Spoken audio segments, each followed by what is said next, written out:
The rain fell hard on the old wooden roof as the coins hit the table, one by one, cold and heavy. £10. That was the price they placed on Vivian Ashworth. The sound of the metal felt like the closing of a coffin. With every small clink, her old life slipped farther away. No one asked how she felt. No one cared. To them, she was just a quiet girl with no voice, no past that mattered, and no future worth saving. They called her mute. They called her broken. Vivian let them.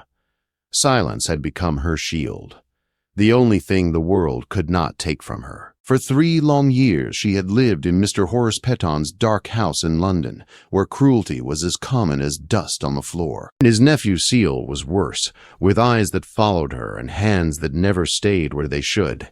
Speaking had only brought pain in the past, so she chose not to speak at all. It kept her safe. But before all of this, Vivian had been someone else. She was born in Vienna to a beautiful French countess named Marguerite de Valcour. Her mother was light and warmth in human form, loved by everyone who met her. Vivian's father was a British diplomat who never claimed her in public. He loved his comfort more than his child. Still, Vivian's early years were filled with travel, music, and words from many lands.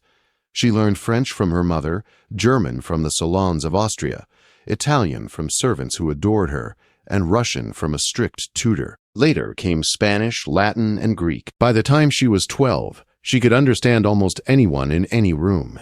Then her mother died. A fever took her away while Vivian was far from home at a school in Switzerland. The girl never cried. The pain was too deep for tears. Her father sent a short letter and nothing more. Soon after, he decided she was an inconvenience and sent her to Mr. Petton as a burden to be hidden. That was when Vivian learned what it meant to be truly alone. At Petton's house, silence became her armor. The more she said nothing, the less they noticed her. They forgot she was there. They spoke freely around her. They shared secrets. She listened. She learned. She waited. Then, one rainy Tuesday, everything changed. The Duke of Ashford came to the house looking for a wife. He did not want love or comfort. He wanted a solution. Mr. Rabbit and Gunshot. Petton, smelling profit, offered him the mute girl, a wife who would never speak, never argue, never demand anything. £10 was agreed upon. Vivian stood in the cold drawing room as they spoke about her, as if she were not there. The Duke looked at her with gray eyes that held no warmth, but also no cruelty, just distance. He agreed. The deal was made. Coins were counted, and Vivian was sold again. She left that house with only a small bundle of her things, a worn dress that once belonged to her mother, a shawl that still held a faint scent of her, and a tiny locket with her mother's picture hidden inside. As the carriage pulled away, she did not look back. Ashford Hall was large and cold and beautiful. Stone walls rose into the mist like something from a story. Servants stared at her in quiet shock. This was their new duchess, a poor, silent girl in worn clothes. The Duke showed her to her rooms and spoke in a calm voice that held no anger. He told her she would not be disturbed, that she could live as she pleased, that he expected nothing from her. Vivian watched him leave, unsure if she should feel relief or fear. Days passed. She explored the house, walked through empty halls, and sat in the large library where dust covered the books. The servants whispered about her. Poor thing. Mute. Sad. She let them think it. One day, she heard voices in a study. The Duke and his aunt were speaking. Vivian stood still and listened. The Duke would lose everything if he did not have a child within 6 months. That was the secret behind the rushed marriage. But he had chosen a wife who could not speak and could not give legal consent. In trying to protect himself from becoming a cruel man like his father, he had trapped himself. Vivian felt something strange in her chest. Pity. Understanding. This man was not cold. He was afraid. Later, the Duke began leaving books for her in the library. Books about trauma, about silence, about voices that had been lost and found again. He was trying to understand her. Then came the invitation to a grand diplomatic event. Leaders and nobles from across Europe would attend. Vivian would go too, dressed like a duchess and silent as always. At the event, she stood beside the Duke while men spoke nearby in Russian. They laughed and shared plans to steal the Duke's business and ruin him. They thought no one could understand them. But Vivian did. Her heart pounded. She had to warn him. She reached for his arm. He turned. Their eyes met. "You understand them," he said quietly. She held his gaze. In a small room away from the crowd, she spoke for the first time in years. Her voice was soft but clear. She told him everything. The Duke stared at her in shock. "You can speak." "Yes," she said. "I always could." In that moment, both of their lives changed forever. The Duke did not speak for a long moment after Vivian's words fell into the small study. The lamp between them flickered, throwing shadows across his face, and she saw something she had never seen there before. Shock, yes, but also awe, and beneath it all, a deep, aching relief. "You understood every word," he said quietly. "All this time." Vivian nodded. Now that she had broken the silence, there was no point hiding behind it again. Her heart was racing, but there was also a strange calm inside her, as if something long locked away had finally been released. "I understood more than they ever guessed," she said. "That is why they are dangerous. They think you blind. They think me invisible." He ran a hand through his dark hair and let out a breath that sounded almost like a laugh, though there was no humor in it. "I married a woman for £10, he said slowly, "and discovered she is the cleverest person in the room." She met his gaze. "You did not marry me for my mind. You married me because you thought I would never speak." "Yes," he admitted, "and I was wrong." They returned to the ballroom as if nothing had happened. Vivian slipped back into her role, eyes lowered, lips closed. But everything felt different now. The Duke stood closer to her. His hand brushed against hers, steady and protective. Over the next days, their secret meetings began. Each morning, Vivian went to the Duke's study. The door was locked. The curtains were drawn. There, she told him everything she had heard and everything she knew. Names, languages, dates, motives. She explained how the men spoke when they believed no one understood them. How greed loosened tongues faster than wine. The Duke listened like a man starving for truth. He asked questions. He wrote notes. He trusted her. Trust was something Vivian had not known in a very long time. Slowly, they began to speak of other things too. Not plans or danger, but memories. He told her about his mother, how she had grown smaller each year under his father's cold rule. How the house had felt like a prison even when it glittered. Vivian told him about her own mother, about laughter in grand rooms that were never truly home, about love given freely and paid for dearly. They were alike in ways that surprised them both. Two children shaped by loss, two people who had learned to survive by building walls. One afternoon, as autumn light spilled through the tall windows, the Duke asked her a question that caught her off guard. "Why did you never speak?" he said. "Not even to save yourself." Vivian was quiet for a moment. Then she answered honestly, "Because every time I spoke before, it was used against me. Words were twisted. Promises were broken. Silence was the only thing no one could take." He nodded slowly. "I understand that more than you know." Something softened between them after that. The distance remained, but it was no longer empty. It was careful. The plan took shape as winter approached.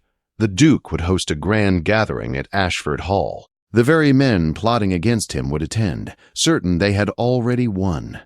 Vivian would listen one final time. And then, when the moment came, the truth would be revealed. But such a plan required courage. It required Vivian to stand before a room full of powerful men and speak openly. The thought made her hands shake at night when she was alone. The Duke noticed. One evening, he found her in the library, staring at nothing. "You do not have to do this," he said gently. "I will find another way." She shook her head. "If I hide again, I will never forgive myself. I have been silent long enough." He looked at her for a long moment. Then he nodded. "Then I will stand with you." In the weeks that followed, something else grew between them. something neither had planned. It started with lessons. The Duke asked Vivian to teach him Russian. She laughed, the sound surprising them both. It had been so long since laughter came easily to her. He was a terrible student. His accent was rough, his patience short. But he tried, and that effort meant more to her than perfect words ever could. Sometimes their hands brushed as she corrected his writing. Sometimes he watched her speak with quiet wonder, as if every word was a small miracle. One afternoon, as she laughed at his poor pronunciation, he leaned closer without thinking. The laughter faded. The space between them vanished. The kiss was gentle and uncertain, as if both were afraid of breaking something fragile. When it ended, they stood very still. "I did not plan that," he said. "Neither did I," she replied. They did not speak of love, not yet. But the walls between them were no longer whole. As winter deepened, danger crept closer. The conspirators grew bold. Papers were prepared. Meetings were set. Time pressed against them like a closing door. Then the night arrived. Ashford Hall shone with light. Candles glowed. Music filled the halls. Guests arrived in silks and dark coats, smiling and bowing and hiding knives behind polite words. Vivian moved among them, quietly, listening. Russian, French, German. Each language told the same story. They believed victory was near. At the appointed hour, the Duke stepped forward. The room fell silent, of trust, of family honor. Then he turned to Vivian. "My wife has something to say." The room stirred with confusion and amusement. Vivian stepped forward. For a heartbeat, fear threatened to pull her back into silence. She thought of Mr. Piton, of the coins, of every time her voice had been punished. Then she looked at the Duke. He met her gaze, steady and sure. She spoke. Her voice carried across the room, clear and strong. Gasps rippled through the guests, faces drained of color. She spoke in English, then Russian, then French. She named names. She spoke of forged documents and whispered deals. The room erupted. Men shouted. Others fled. Guards were called. The conspirators were exposed, their confidence collapsing into panic. When it was over, when the guests were gone and the hall was quiet once more, the Duke took Vivian's hands in his. "You saved everything," he said. "No," she replied softly. "We did."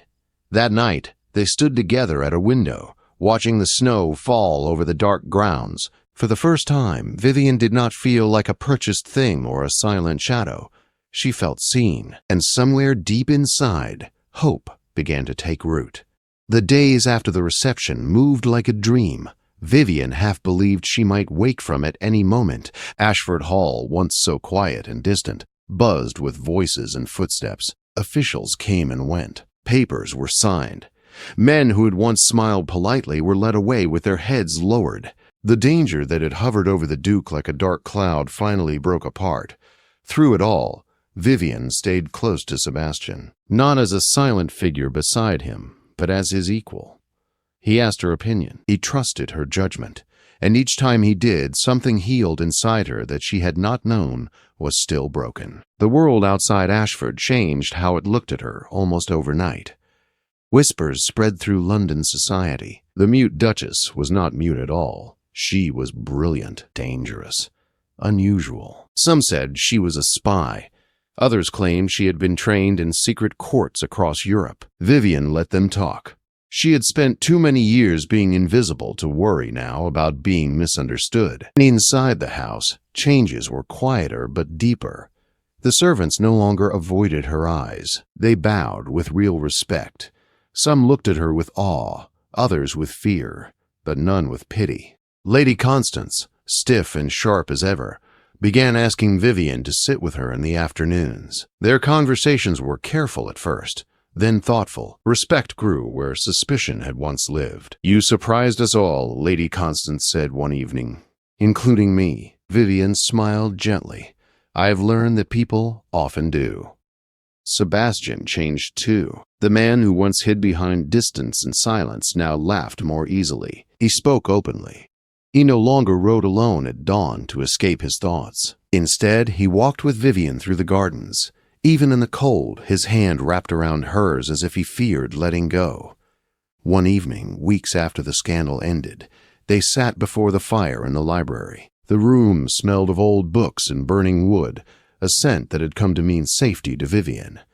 "There is still the matter of the will," Sebastian said quietly. "The deadline." Vivian nodded. They had both avoided the subject as if naming it might break what they had built. "I never intended to ask anything of you," he continued. "When I married you, I planned to live alone, even with a wife. I swore I would never trap another woman the way my father trapped my mother." She reached for his hand. "You have not trapped me. But the law is cruel," he said, "and the past is not easily escaped." Vivian looked at him steadily. "Sebastian, I did not find my voice just to be silent again. I choose you. Not because of your title or your estate. I choose you because you see me." His breath caught. "Are you certain," he asked, almost afraid of the answer, "that this is what you want?" "Yes," she said without hesitation. "For the first time in my life, I am certain of something." That night, their love became something complete. Not rushed, not taken, chosen. Vivian did not feel fear. She felt trust. She felt free. Winter passed slowly, then softened into spring. The grounds of Ashford bloomed with new life. Flowers opened. Birds returned. And with the changing season came a quiet truth Vivian carried inside her. She knew before the doctor confirmed it. When she told Sebastian, she did not speak at first. She simply placed his hand over her heart and let him feel how fast it was beating. He understood. Tears filled his eyes, and he did not try to hide them. He knelt before her as if she were something sacred and pressed his forehead against her. "I promise you," he said, his voice shaking, "our child will never know fear in this house." Vivian believed him. The months that followed were gentle and full. Sebastian watched over her with care that sometimes made her laugh. He insisted on walks, on rest, on warm blankets even when the sun shone. He read books on childbirth as if preparing for battle. He listened to her with a patience that still amazed her. Lady Constance softened too. When she learned Vivian was expecting, she smiled in a way that transformed her sharp face into something almost kind. "I was wrong," she said plainly, "about you, about everything." Vivian only nodded. Forgiveness came easily now. She no longer needed anger to survive. The baby arrived on a warm summer night, after long hours filled with pain and effort. Sebastian never left Vivian's side. He held her hand, whispered her name, reminded her to breathe when she thought she could not endure another moment. And then the cry filled the room. A daughter, small, perfect, alive. They named her Marguerite, for the woman who had given Vivian life and love when the world had offered nothing else. Sebastian held their child as if afraid she might vanish. Vivian watched him and felt a peace deeper than any silence she had ever known. Years passed. Ashford Hall became a home in truth, not just name. Laughter echoed in its halls. Children's footsteps followed. Vivian taught her daughter languages the way her mother once taught her, softly and with joy. Sebastian watched them with pride that never faded. The story of the mute duchess who spoke 7 languages became legend. Visitors came hoping to see her speak in foreign tongues, to hear the voice that had undone powerful men. Sometimes she obliged, often she did not. Her voice was no longer a weapon or a shield. It was simply hers. In quiet moments, Vivian sometimes thought of that rainy Tuesday, of the coins on the table, of the girl who believed silence was the only way to survive. She wished she could reach back through time and take that girl's hands. "You were never broken," she would tell her. "You were only waiting to be heard." On a calm evening, many years later, Vivian sat beside Sebastian as the sun set over Ashford. Their hair had silvered, their hands still fit together, as they always had. "Do you regret anything?" he asked softly. She considered the question, then smiled. "No," she said, "not even the silence." Sebastian nodded. "Nor I." And as the light faded, Vivian knew the truth of her life. She had been sold as a mute bride, but she had found her voice, her love, and a future worth more than any price ever placed upon her.